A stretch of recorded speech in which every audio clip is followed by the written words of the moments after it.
नाशवान सुख को बंद करो भोगना।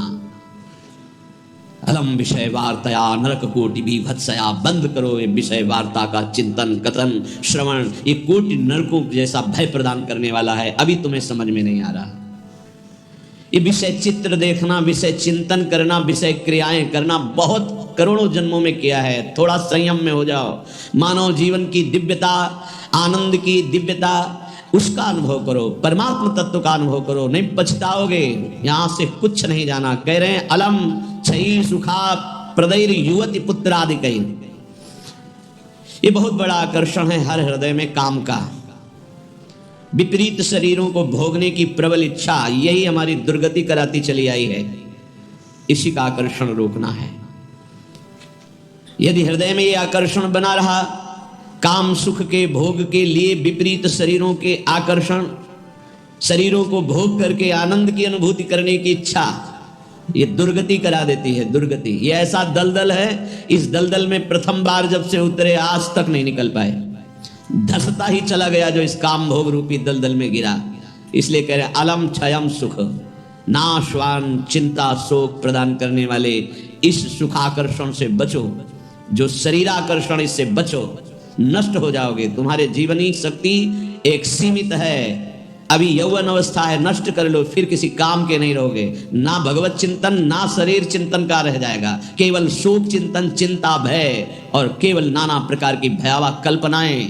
बस संयम से नहीं चलोगे, धर्म से नहीं चलोगे तो कोई सुख तुम्हें कभी सुख प्रदान ही नहीं कर पाएगा। धर्मात्मा पुरुष धर्म पूर्वक जब सुख का सेवन करता है तो सुख उसे विरति प्रदान करता है, वैराग्य प्रदान करता है, फिर वो अनुराग के मार्ग में चल पाता है। इसलिए कह रहे कि क्षय नाशवान सुख है, अक्षय परमात्मा सुख की तरफ बढ़ने के लिए तुम्हें मानव देह मिला था। लेकिन प्रदैर युवती, मुस्कुराहट, रूपा शक्ति, मृदु भाषण, नाना प्रकार के विलासिता, इसने तुम्हारे मन का अपहरण कर लिया है। बचाओ अपने मन को और मनमोहन की तरफ लगाओ, प्रभु की तरफ लगाओ। मान लो इन महापुरुषों की बात, आज तक कभी कोई तृप्त नहीं हुआ। कोई भी शरीर भोगों से अतृप्त होकर ही मरा और अगले जन्म फिर उन्हीं भोगों में लगा। बहुत सावधान। यदि बात समझ में आ जाएगी तो निहाल हो जाओगे, नहीं समझ में आएगी तो कभी पछताओगे इस बात को सोचकर। ये महापुरुषों के वचन है। धर्म पूर्वक भजन करते हुए यदि भोगों का सेवन करोगे तो वैराग्य हो जाएगा और भगवान के चरणों में अनुराग के मार्ग में चल पड़ोगे, गृहस्थ हो या विरक्त। अधर्म पूर्वक विषयों का सेवन करोगे, मलिन अंतःकरण, रागी अंतःकरण, हिंसक स्वभाव, क्रूर स्वभाव, ससुख वांछा, आसुरी स्वभाव वाला बन जाएगा, जीवन नष्ट हो जाएगा। श्रीपाद कह रहे हैं वित्तादिकैर, धन के द्वारा भोगों को संग्रह करके भोगने की इच्छा, ये महान पापाचरण कराती है। अवस्था हो गई है भोग त्याग कर भजन करने की, फिर भी रुपए के बल से भोग भोगने की प्रबल आकांक्षा, खरीद के भोगेंगे। भोग लो, पैसा है, अभी पुण्य के द्वारा, पूर्व पुण्य के द्वारा तुम्हारे पास जो श्री है, लक्ष्मी है, उसका दुरुपयोग कर लो। दुरुपयोग, 4 भूखों को भोजन पवा देते उसी पैसे से तो तुम्हारी सदगति का कारण बनता। लेकिन 4 भूखों से पैसे छीन कर अपनी वासना की पूर्ति में लगा दिया, वो तुम्हारे सर्वनाश का कारण बन जाएगी। किसी को भी बाहुल्यता भोगों की मिलती, संपत्ति की मिलती तो उसके भोग के लिए नहीं, समाज सेवा के लिए मिलती है। तुम्हारा जितना खर्चा है कम से कम खर्चा करके काम चलाओ और तुम्हारे पास जो अधिक संपत्ति है वो दूसरों की सेवा में लगाओ, बीमार की सेवा में लगाओ, असहाय की सेवा में लगाओ, भूखों की सेवा में लगाओ, पशु पक्षियों की सेवा में लगाओ, तो धर्म बन जाएगा। और ये धर्मो रक्षति रक्षिता, ये दुर्गति से तुम्हारे धर्म रक्षा कर लेगा। लेकिन जिनके पास धन बढ़ता है उनके पास दोष बढ़ जाता है। मदिरा पान करना, पैसे के बल से व्यभिचार करना, पैसे के घमंड में आकर दूसरे की जीवों की हत्या कराना, मांस खाना, नाना प्रकार के छल कपट द्वारा पैसा, ये महान नरक की प्राप्ति कराता है, घोर दुर्गति होती है। इसलिए कह रहे वित्तादिकैर, बचो बचो, अधर्म के धन से बचो। ये बहुत प्यारा दिखाई देता है लेकिन तुम्हारा सर्वनाश कर देगा। अगर 1 रुपया धर्म का आ जाए तो बुद्धि भ्रष्ट होना शुरू हो जाती है। फिर तुम बड़ी बड़ी संपत्तियां छल कपट से एकत्रित करोगे, तुम्हारी दुर्दशा क्या होगी। श्रीपाद कह रहे हैं विमुक्ति कथ याप्यलम मम नमो विकुंठ श्रेय। जो ऐसे आचरण करते हैं मुक्ति की चर्चा उनके लिए बेकार है। ममता रथ सन ज्ञान कहानी, अति लोभी सन विरति बखानी, कामी समझिम हरि कथा, ऊसर बीज भय फल दशा। जैसे ऊसर भूमि में बीज फेंक दो बेकार चला जाएगा, ऐसे कामी पुरुष से भगवान के अनुराग की बात करो, ममता रथ से ज्ञान की बातें करो, लोभी से वैराग्य की बातें करो, बोले सब बेकार हो जाती है। इसलिए बेकार हो जाती है कि उनके हृदय में इतनी मलिनता है को समझ ही नहीं पाएंगे। श्रीपाद करें, यद्यपि हम चर्चा कर रहे हैं कि अलम छई सुख प्रदैर युवती पुत्र वित्तादिकैर, पर फिर भी ये चर्चा बेकार है, क्योंकि ऐसे भोगी पुरुषों को चर्चा विमुक्ति की, मोक्ष की, परमार्थ पथ की समझ में ही नहीं आएगी। फिर भी हमारी प्रार्थना है कि आप समझने की चेष्टा करें। ये तुम्हारी संपत्ति, ऐश्वर्य, पुत्र, वित्त, स्त्री, परिवार, संबंधी, ये सब एक दिन तुम्हें छोड़ देंगे, तुम्हें अकेला यहां से जाना होगा। तुम्हारे पाप कमाए हुए और पुण्य कमाए हुए वही दोनों साथ जाएंगे। और यदि भजन कर लिया तो पाप पुण्य दोनों को विध्वंस करके भगवत प्राप्ति करा देंगे। शुभ अशुभ दुर्ग विध्वंस बल तब जयति जयति जग उच्चरे। जो श्री धाम वृंदावन के प्रेम का पिपासु हो, वैकुंठ के भी वैभव की तरफ आंख उठा के नहीं देखता। कथयाप्यलम मम नमो वैकुंठ श्रेय, नमस्कार है वैकुंठ को, लेकिन मुझे उसके श्रेय, उसके वैभव से कोई मतलब नहीं। परंतु ही भवे भवे भवतु वार्षभाण्यथ, वृषभानु की पुत्री श्री लाडली जू किशोरी जू, परंतु मेरा मन श्री किशोरी जू के चरणारविंद में, जहां ब्रजेंद्र नंदन श्री लाल जू महाराज मुकुट झुकाए हुए हैं, रसघन मोहन मूर्तिम विचित्र केली महोत्सवोल्लसितम, राधा चरण विलोडित रुचिर शिखंडम हरिम वंदे। मैं श्री किशोरी जू महारानी जू के चरणों की उपासना करता हूँ, जिनके चरणों में ब्रजेंद्र नंदन मोर मुकुटधारी स्वयं लाल जू महाराज सर झुकाए हुए हैं। वही वृंदावन मेरा जन्म जन्म की आकांक्षा है, वही मेरा सर्वस्व वृंदावन है, जहाँ मेरी प्यारी जू और प्यारे जो विराजमान हैं। मुझे नहीं चाहिए वैकुंठ न वैकुंठ का वैभव। अब भी समय है। उपासक यदि आर्त भाव से भगवान से प्रार्थना करे तो प्रार्थना से बहुत जल्दी परिवर्तन होता है। भगवान सत हैं, चिदानंद हैं, प्रेमानंद हैं, करुणामय हैं, और एक भगवान का नाम है भक्ता अनुग्रह कारिणो। जो उनसे प्रार्थना करता है उस पर अनुग्रह कर देते, लेकिन प्रार्थना वही सुनी जाती है जो आर्त भाव हृदय से होती है। सच्ची मानना, तुरंत परिवर्तन देखा गया है। ये हम अपने जीवन की सैकड़ों बार की बात कह रहे हैं। जब कभी ऐसा आया है और प्रार्थना हुई है तो मिनट पूरा होना मुश्किल हुआ है और उस प्रार्थना का उत्तर तत्काल मिल गया है। एक बार तो बस प्रार्थना करके हटे कि तुरंत उत्तर आ गया, वो ऐसे से ऐसा, अच्छा अच्छा, तत्काल तत्काल। बस अंतर ये होता है कि हम हृदय से प्रार्थना नहीं कर पाते। हमारी प्रार्थना कपट जाल से युक्त होती, इसलिए प्रभु मोहि कपट छल छिद्र न भावा। सच्चिदानंद रूपाय भक्तानुग्रह कारिणो, माया निर्मित विश्वाय महेशाय नमो नमः। हे नाथ, आप सच्चिदानंद में हैं, सच्चिद आनंद। तात्पर्य, हम आपको कुछ दे सकें ऐसी सामर्थ्य नहीं। सच्चिदानंद को हे पार्थिव जो मायाकृत पदार्थ हैं, भोग सामग्री, ये भ्रम हटा दीजिए। हमने कई बार प्रार्थना किया है, ये केवल हमारे भावों को प्रकट करता है, इसलिए वस्तु सामग्री का महत्व है। अगर भाव नहीं है तो कोई वस्तु सामग्री का महत्व नहीं। आप 100 कुंतल सोना चढ़ा दो, हमारे प्रभु के लिए कुछ नहीं है। कई बार आपको बताया है, समुद्र को रत्नगर्भा, पृथ्वी को रत्नगर्भा कहा गया है। ऐसे ऐसे पहाड़ हैं जो 4-4 लाख योजन के सोने के हैं, और वो सब मायाकृत है। आप देवलोक को जाइए, वहां स्वर्णिम भवन बने हुए हैं देव गंधर्व अप्सराओं के। अमरावती पुरी कैसी बनी हुई है, पढ़ करके महाभारत में देखिए कैसी देवराजेंद्र की सभा है, कैसी वरुण जी की सभा है, कैसी लोकपाल की, वायुदेव की, होश उड़ जाएंगे। और ये सब मायाकृत है। ऐसे प्रभु को हम क्या दे सकते हैं? और ऐसे प्रभु को जब रोते हुए भाव से किसी ने पत्र अर्पित किया तो बिक गए एक पत्र में। पत्रम पुष्पम फलम तोयम। हे सच्चिदानंद प्रभु, आपके एक संकल्प से संपूर्ण सृष्टि प्रकट हुई है। ये प्रार्थना, मैं नीच आपको क्या दे सकता हूं नाथ? मेरे पास तो जो कुछ है वो सब आपका दिया हुआ है। शब्दों को देखिएगा, हे नाथ, मेरे पास जो कुछ है वो तो आपका दिया हुआ है। आपके एक संकल्प से संपूर्ण सृष्टि हुई। नाथ, मैं आपको क्या दे सकता हूं प्रसन्न करने के लिए? आप मुझ पे अपनी तरफ से, अपनी कृपा से प्रसन्न हो। जब मैं शरीर की तरफ देखता हूं तो रोगा हरंति सततम प्रबला शरीरम कामादयोप्यनुदिनं प्रदहन्ति चित्तम मृत्युश्च नृत्यति सदा कलयन् दिनानि तस्मात् त्वमद्य शरणं मम दीन बंधो। अब अगर हम विचार करें शरीर के लिए तो नाथ शरीर में कोई न कोई परेशानी बनी रहती है।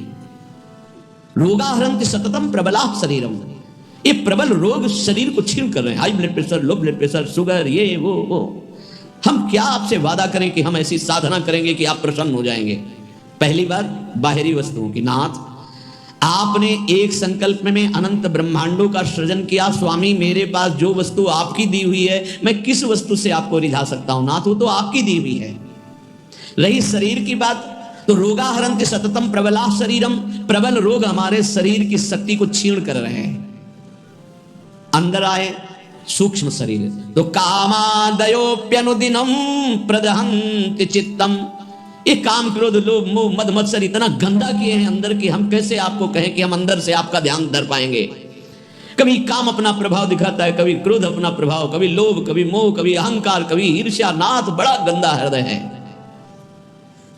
और पूरे जीवन की तरफ देखें, वादा करें कि आज संकल्प लेते हैं कि 5 वर्ष हम ऐसा करेंगे तो 5 मिनट का भरोसा नहीं। मृत्युश्च नृत्यति सदा कलयन दिनानि, नाच रही मृत्यु सिर पर, पता नहीं प्रभु कब हमारे शरीर का अंत हो जाए। इसलिए नाथ मैं आज प्रार्थना करता हूं कि मेरे पास आपको प्रसन्न करने के लिए कुछ नहीं है। आपकी दी हुई भोग सामग्री और ये शरीर रोगों का घर, मन विकारों के द्वारा अपवित्र, और प्रभु पूरा जीवन मृत्यु के हवाले। किस समय मेरी मृत्यु हो जाए मुझे भरोसा नहीं, पता नहीं। नाथ तस्मात् त्वमद्य शरणं मम दीन बंधो, हे दीन बंधु अब एक ही उपाय, मैं आपकी शरण में हूं। आप मुझे अपने चरणों की शरण में रख लीजिए। हे प्रभु वे देहो विनश्यति सदा परिणामशीलस्, चित्तं च खिद्यति सदा विषयानुरागी, बुद्धि सदा हि रमते विषयेषु नान्तस्, तस्मात् त्वमद्य शरणं मम दीन बंधो। बहुत सुंदर। नाथ ये शरीर का प्रतिपल परिवर्तन हो रहा है।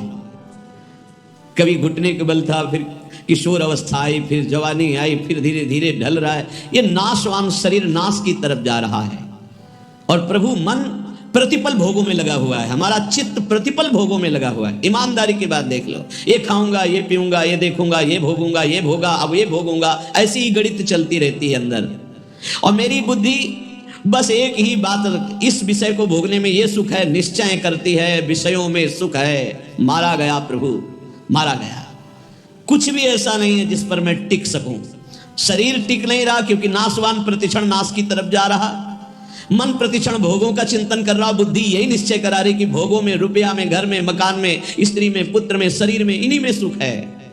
नाथ कभी मैं आत्मा राम नहीं बन सका, अर्थात अपने स्वरूप को नहीं जाना कि मैं कौन हूं। इसलिए दीन बंधु अब आपकी शरण में हूं, बचा लीजिए मुझे। हे नाथ मैं आपकी शरण में हूं। आयुर्विनश्यति यथा मघटस्तथोयम, विद्युत प्रभेव चपला बत यौवनश्री, वृद्धा प्रधावती यथा मृगराज पत्नी, तस्मात् त्वमद्य शरणं मम दीन बंधु। प्रभु जैसे कच्चे घड़े के प्रभाव को जानो कि पानी डालते ही वो फैल जाता है, नष्ट हो जाता है। कच्चे घड़े में पानी नहीं टिकता। नाथ इस तरह मेरा शरीर है, कच्चे घड़े की तरह, पता नहीं कब फूट जाए। जैसे पानी का बुलबुला बढ़िया दिखाई दे रहा है लेकिन किस क्षण फूट जाए उसका भरोसा नहीं, बिल्कुल ऐसे ही। विद्युत प्रभेव चपला बत यौवनश्री, ये जवानी, ये वैभव बिजली की तरह है। इसको भी देखा, बहुत चंद दिनों में नष्ट होते देखा। ये जो श्री अर्थात लक्ष्मी है, चपला है, इसे चंचला कहा गया है। ये किसी एक जेब में बराबर नहीं टिकेगी। वही रुपया लाखों लोग कह चुके हैं कि मेरा है और लाखों कहेंगे मेरा है, वो बदलता चला जाएगा, चपला है। आयुर्विनश्यति यथा मघटस्थ तोयम, विद्युत प्रभेव चपला बत यौवनश्री। ये जवानी, ये रुपया, ये भोग सामग्री, ये वाहवाही किसी की ब्याही हुई नहीं है। आज जवान हो, कल तुम्हारी दुर्दशा हो जाएगी। आज धनी हो, कल मांग करके तुम्हें खाने की भी हिम्मत नहीं रहेगी, ऐसी स्थिति आ जाएगी। बहुत होश में। वृद्धा प्रधावती यथा मृगराज पत्नी, जैसे सिंहनी खाने को तैयार है, ऐसे रोग युक्त वृद्धावस्था तुम्हारा इंतजार कर रही। जब धक्का लगा के घर से बाहर कर दिए जाओगे, कर्म के परिणाम में कुछ भी तुम्हारा नहीं, कोई भी तुम्हारा नहीं। ऐसे कितने उदाहरण हैं। इसलिए अभी दीन बंधु प्रभु के नाम जपने का अवसर जप लो, अभी प्रभु की शरण में हो जाओ, तुम्हारा मंगल हो जाएगा। इस पर भरोसा मत करो। जब घटनाएं सुनते हैं तो लगता है कि लोगों को सीख लेनी चाहिए। हरिशरणम अगर ये जीवन में नहीं है तो तुम्हारा सब जीवन व्यर्थ चला जाएगा। आयाद व्ययो मम भवत्यधिको अविनीते, कामादयो हि बलिनो निबला समाद्या, मृत्युर्यदा तुदति मां बत किं बदेयम। हे प्रभु, ये जो रुपए की आय है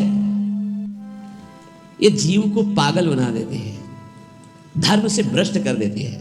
ये भी देखा है, जितना अधिक रुपया आएगा उतनी बुद्धि भ्रष्ट होती चली जाएगी। रुपये का सदुपयोग कोई महाभागवत कर पाता है नहीं। रुपया बहुत बुरी तरह कर्म बिगाड़ देता है। जहां रुपया बढ़ा तो फिर कर्म बिगाड़ देता है, कुछ नहीं, भारी प्रमाद। ये जो आप लोग बैठकर सत्संग सुन रहे हैं, बड़ी भगवत कृपा है जो आप यहां आकर के सत्संग सुन रहे हैं। भगवत कृपा। संसारियों को भगवत चर्चा सुनने की ना प्रेरणा होती है, ना इच्छा होती है, ना समय दिया जाता है। और जिसे सत्संग नहीं मिला जीवन में, उसका जीवन कूड़ा बना रहता है। गंदे आचरण, गंदा खाना पीना, गंदा व्यवहार। भगवत प्राप्ति करना है, भजन करना है, ऐसा कहीं चिंतन ही नहीं है, कहीं चिंतन नहीं। बस कमाना, ये सत्य है संसार, ऐसा भाव। कमाना है, मकान बढ़िया बन जाए, रुपया बैंक बैलेंस हो, अमुक कार्य सोचते सोचते मर गया। फिर अगला जन्म हुआ, फिर यही सोच, कब तक चलता रहेगा।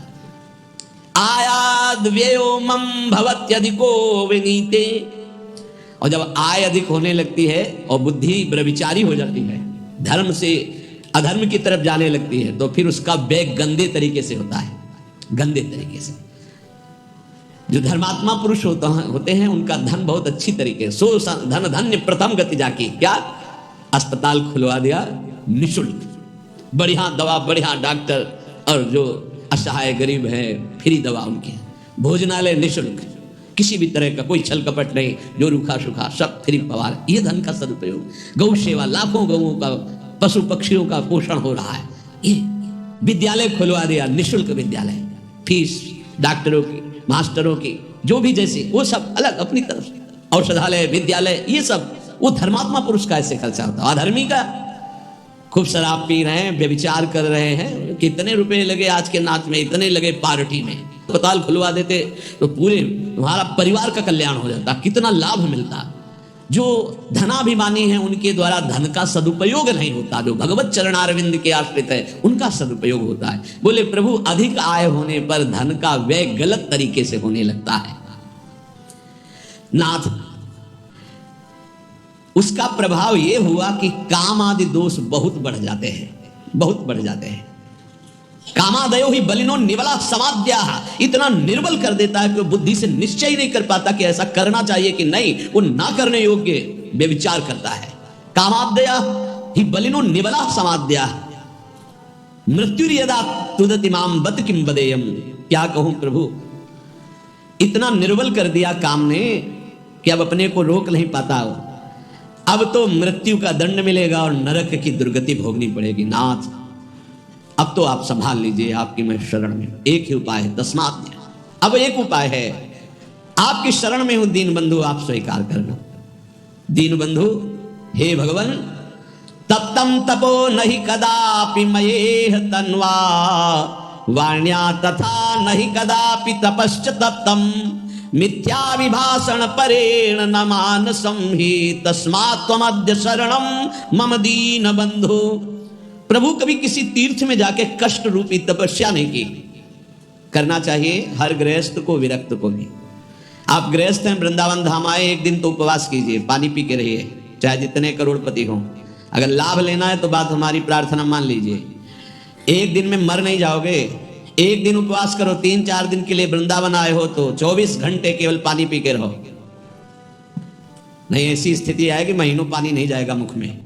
बात मान लो, तुम्हारे कर्म भस्म हो जाएंगे जो अशुभ कर्म करते हो।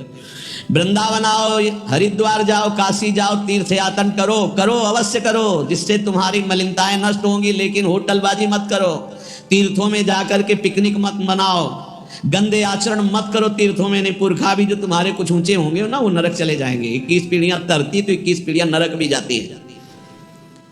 तीर्थ याटन करने का लाभ वही ले पाता है जो तीर्थों में जाके तप करता है, कष्ट सहता है। एक दिन जल से व्यतीत करो, दूसरे दिन फलाहार करो, तीसरे दिन थोड़ा अन्न ले लो, कोई अपराध न बनने पावे, बचा के अपने पुण्य निकल जाओ, कोई दोष दर्शन न करो, किसी की निंदा न करो, कोई पापाचरण न करो, तीर्थ आए हो। किसी को जब तक साधु संग नहीं मिलता तो तीर्थों का भी लाभ नहीं ले पाते। वृंदावन धाम आए, मुख में मसाला खाए, बच्चे से थूक दिया, वैष्णव आ रहा जब करते, और उसके पैर में पड़ा, सारे सुख तो थूकने वाले के नष्ट हो गए। दोना में चाट खाई, परिक्रमा मार्ग में फेंक दिया। उनको क्या पता है कि कहाँ क्या है। दीवाल में ऊपर लिखा है राधा, और वहीं खड़े लोग संग, तुम्हारे पुरखा भी सुकृतहीन हो जाएंगे जो तुम आचरण कर रहे हो, क्योंकि तुम्हारे भाव का संबंध है वहां से। बहुत सावधान, तीर्थों में लाभ तभी ले सकते हो। लघु शंका बहुत देख के, कहाँ करें, थूकना बहुत देख के तीर्थों में जाए, पक्का एक दिन उपवास करे, एक दिन फलाहार करे, एक दिन थोड़ा सा अन्न, और वो भी पवित्र अन्न। ऐसा नहीं कि आदेश कर दिया खूब छौंक बघार के प्याज लहसुन हो, ये वो। तीर्थ याटन करने गए हो, ऐसे थोड़ी जाया जाता है तीर्थ याटन। मनोरंजन के लिए मत जाना कभी हरिद्वार, ऋषिकेश, काशी, वृंदावन। मनोरंजन के लिए मत आना। अगर मनोरंजन के लिए आए हुए हो तो जितने सुकृत हैं सब नष्ट हो जाएंगे। यहाँ का होटल लिया और वही सब करते हैं जो बंबई कलकत्ता में करते हैं। बंबई कलकत्ता नहीं है, ये नित्य विहार स्थली प्रिया प्रीतम के। एक सुकृत करोड़ों सुकृत के बराबर, और एक पाप करोड़ों पाप से भी भारी पड़ेगा यहाँ, इसलिए होश में। तो कह रहे प्रभु तप्तम तपो नहीं कदापि मयेह तन्वा, इस शरीर को कभी तपस्या के द्वारा कष्ट नहीं दिया, तीर्थों में जाके देना चाहेगा। अब माघ में देखो ना, बड़े बड़े सुकृतशाली वहां जाते हैं, पांडाल खोलते, संत महात्माओं का वास कराते, भोजन कराते, और 3 बार नहाते हैं। और माह महीने में गंगा जी का नहाना भारी तपस्या है। ऐसे एक डुबकी लगाओ तो लगता है सर है कि नहीं है, कुछ पता ही नहीं चलता, इतना ठंडा चल रही वायु। हाँ, गीजर में नहाने वाले गंगा जी में कब डुबकी मार पाएंगे। तो तीर्थों में जाते हैं, 8 बजे वहां से उठे हो, गीजर से नहा धो के पान वान खा के बाहर। ऐसे तीर्थ नहीं होते। 3 बजे तड़के जाओ, गंगा स्नान करो, बैठो भजन में, माला चलाओ। 3 दिन 4 दिन जो वृंदावन वास, तीर्थराज, प्रयागवास, काशीवास, ये कठोर तप पूर्वक किया जाता है। पर प्रभु कभी ऐसा नहीं हुआ। दीन बंधु और वाणिया तथा नहीं कदापि तपस्य तप्तम, वाणी का कभी तप नहीं किया। शरीर का ये तप है तीर्थ याग, और वाणी का तप 2 घंटे 3 घंटे बैठ गए, खूब नाम कीर्तन किया, राधा राधा राधा। नाम कीर्तन में मन बड़े पुण्यात्मा पुरुष का लगता है। और नाम संकीर्तनम यस्य सर्व पाप प्रणाशनम, समस्त पापों को विध्वंस कर देता है नाम कीर्तन। तो वाण्या तथा नहीं कदापि तपस्य तप्तम, नाथ कभी शरीर से तो तप तीर्थों में किया नहीं, वाणी से कभी नाम कीर्तन का तप नहीं किया। पूरी चतुरासी जी गा लिए, सुधा निधि गा लिए, यमुना के तट पर बैठ करके आए 2-4 दिन के लिए, और परिक्रमा लगाए, नाम कीर्तन में बैठे, नाम कीर्तन किया। ये कभी तप नहीं किया। मिथ्या विभाषण परेण, जबान से झूठ बोलना, गाली देना, निंदा करना, पापाचरण करना, प्रभु शरीर से पाप, वाणी से, और मानसम ही, और मन से प्रभु पूछो मत। मन तो सदैव पाप ही सोचता रहता है। तस्मात् मध्य शरणम मम दीन बंधो, हे दीन बंधु ऐसे मुझ नीच